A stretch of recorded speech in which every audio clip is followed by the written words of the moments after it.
ইউসুফ আলাইহিস সালাম ওখান থেকে যায়, তো হাত পাতিয়ে দিয়ে বলতেছে আমাকে কিছু ভিক্ষা দাও। কিন্তু ইউসুফ দেখিয়ে চেনে নাই, চিনতে, অথচ এই মেয়েটাকে পিতার নাম হলো তাইমুস, প্রেসিডেন্ট তাইমুস, বাদশাহ তাইমুসের কন্যা। এই কন্যাটা একটু বড় হইছে, বড় যখন হইছে রানীকে ডাক দিয়ে বলে তোমার কন্যাকে কি বিয়ে দেওয়া লাগবে? বিবাহ ঠিকই দিব, কিন্তু মেয়ে তো আমার, কোন ভাবে বিবাহ হবে? তার চয়েসে বিয়ে হবে।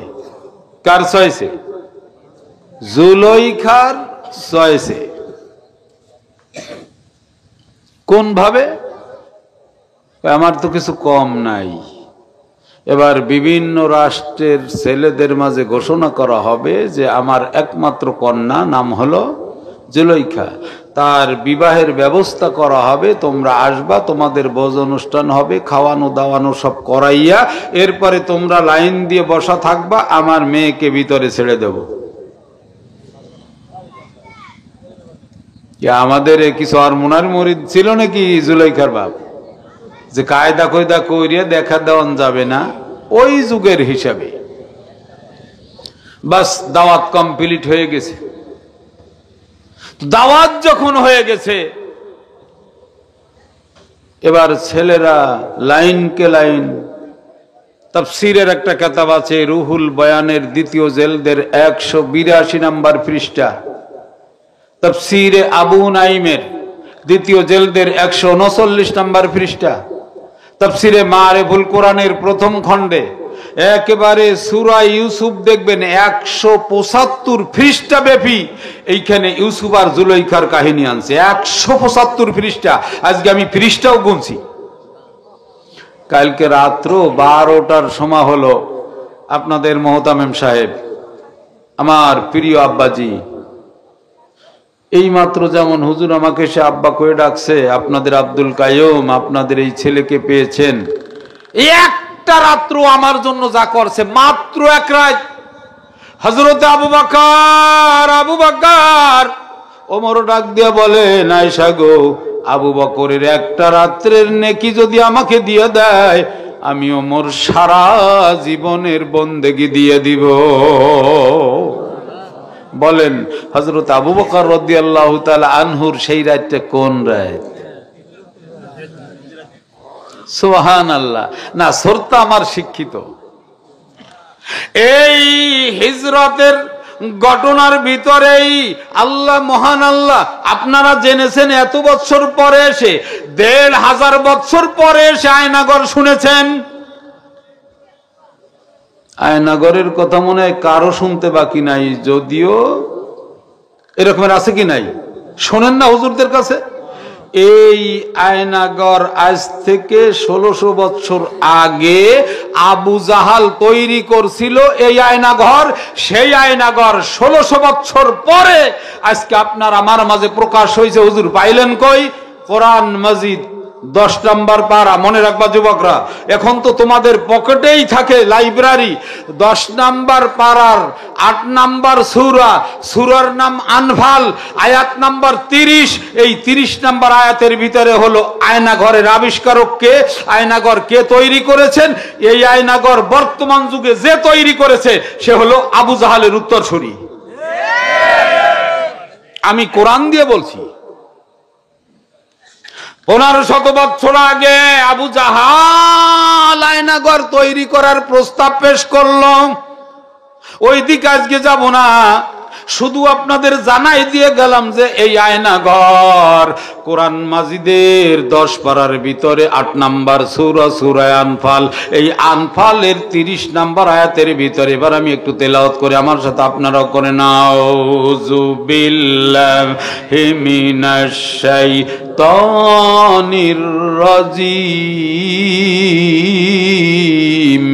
বিসমিল্লাহির রহমানির রহিম।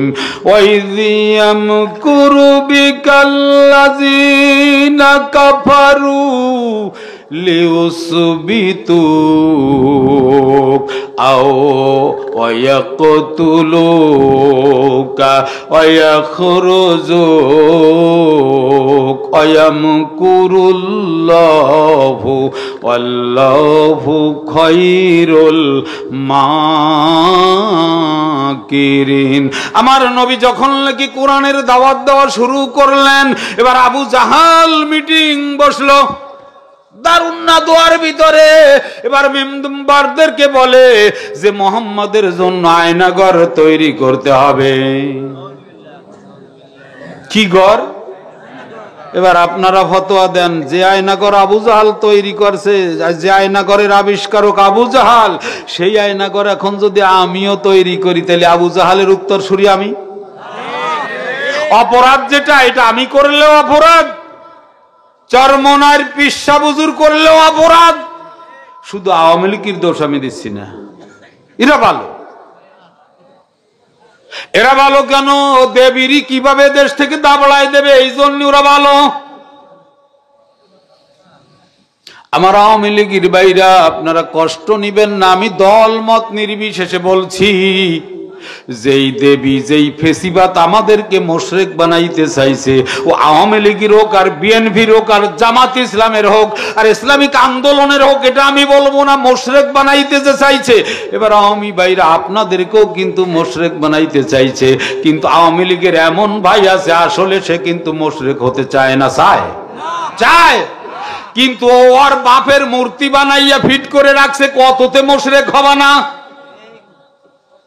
এজন্য ও আওয়ামী লীগের লোকরেও মুশরিক বানাইতে চাইছে, অর্থাৎ ওর মতের যে বিরুদ্ধ চলবে, আওয়ামী লীগের হোক, বিএনপির হোক, জামাতের হোক, ওর মতের বিরুদ্ধ যেটা হবে, এটার পরেই ও টর্চিলিং করছে।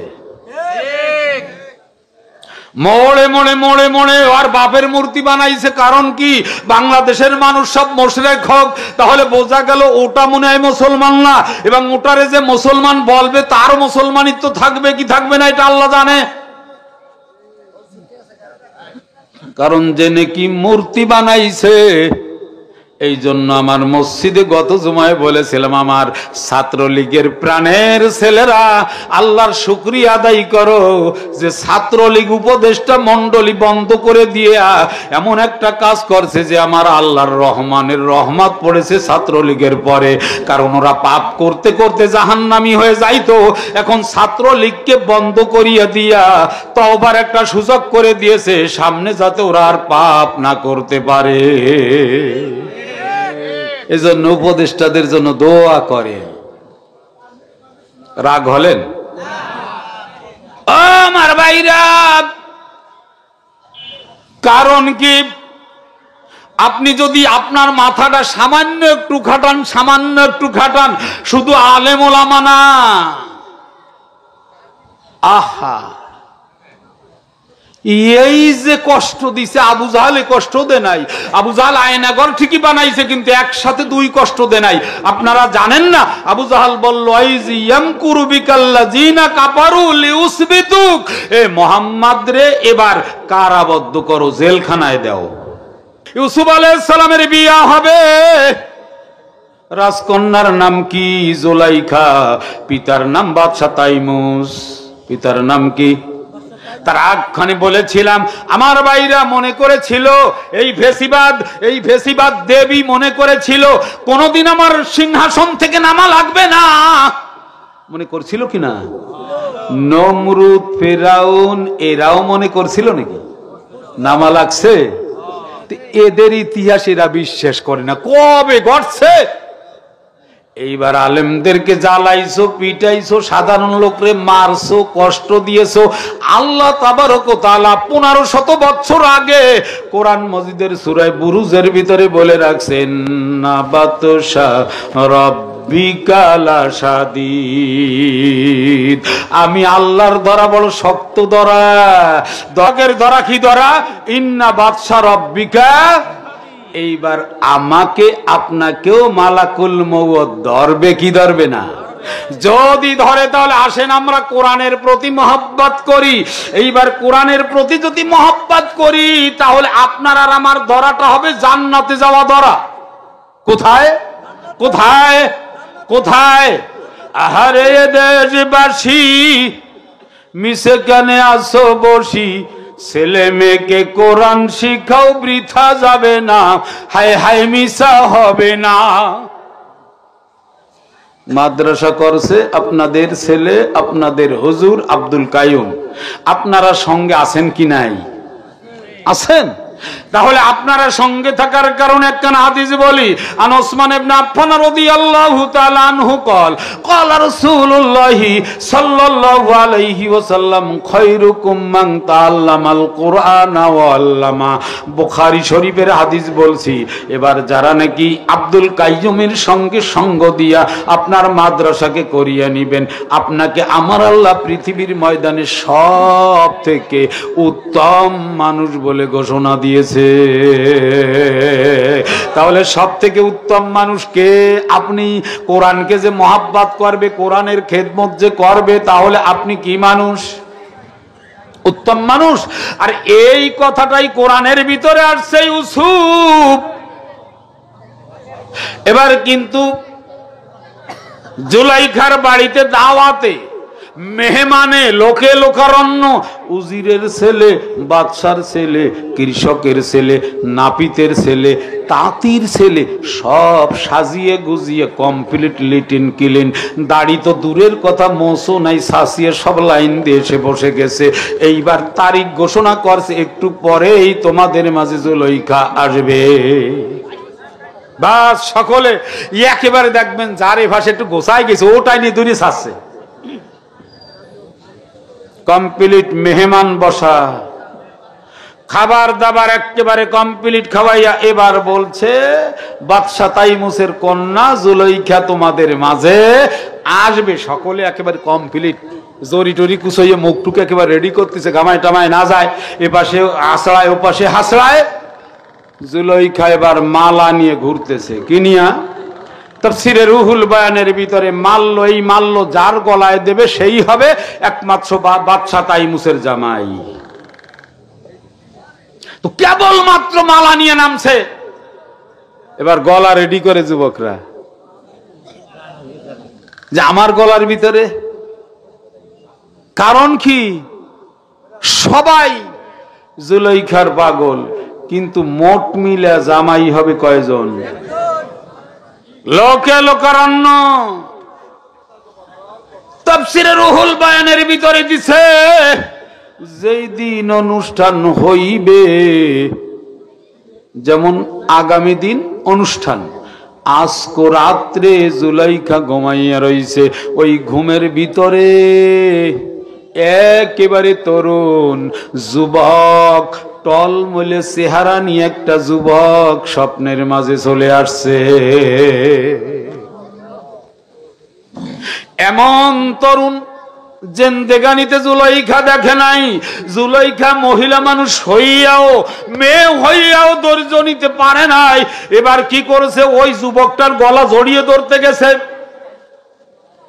কয় তোমার এত সাহস? আমি তো পুরুষ মানুষ। পুরুষ হলে কি হবে? ধৈর্য তো নিতে পারি না। না না না, এত তাড়াতাড়ি আমাকে পাওয়া যাবে না। কয় আমাকে যদি না পাই, তোমার ঠিকানাটা বলো। কয় আমার একটা নামে যদি আমাকে তালাশ করো তাহলে আমাকে পাইবা। আজিজে মিসর নামে যিনি মিশরের খাদ্যমন্ত্রী, তাকে তালাশ করলে চলবে, আর কোনো নাম তোমার লাগবে না। তবে একটু দেরি করতে হবে, একেবারে তড়িৎ গড়িত করলে আমাকে পাওয়া যাবে না। এই বলিয়াই কমপ্লিট ঘুম ভেঙে গেছে। কি ভেঙে গেছে? জুলাইখা প্রমোদ গুনতেছেন, এই যে যুবক দেখছি, এই যুবক ছাড়া আর কোনোদিন আমি কারোর সাথে বিয়ে করব না বা বসবো না, যে ভাষাই বলেন। অলরেডি নিয়ত ক্লিয়ার, রাত্রে ঘুম দিয়ে উঠি। এইবার ছবি তো কমপ্লিট রেখে দিয়েছে, পরের দিন এইবার যুবকরা বসছে, মনে আছে তো, এই জন্য মিলাই দিছি। এবার মালা নিয়ে ঘুরতেছে, কিন্তু ওই যুবক কেবলমাত্র রাত্রের ভিতরে তার চেহারা দেখছে, ওই চেহারার কোনো যুবক পায় না, শুধু মালা নিয়ে হাঁটতেছে। কিন্তু একজন ছেড়ে যখন আর একজনের কাছে যায়, ও একটু কায়দা করে মুখটা ডলে টলে দেন না, বর্তমানের যে চুলটা চিরুনি লাগে না। যুবক মনে করে দেখি কোন ধরনের আশ্রান দিলি পছন্দ হয়, চিরুনি ছাড়া দুই গাই দেয়। গাড়ির ভিতরে দেখবেন ছেলেরা আছে কি নাই? আছে।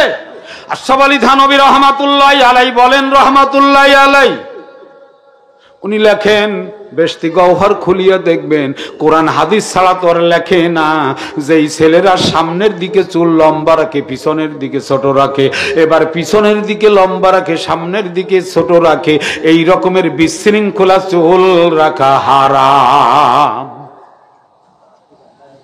চুলের সর্বত 3টা সুন্নাত। কয়টা? কয়টা? চুলের সুন্নাত কয়টা? আমার নবীর সহিহ হাদিসের সুন্নাত হলো 3টা।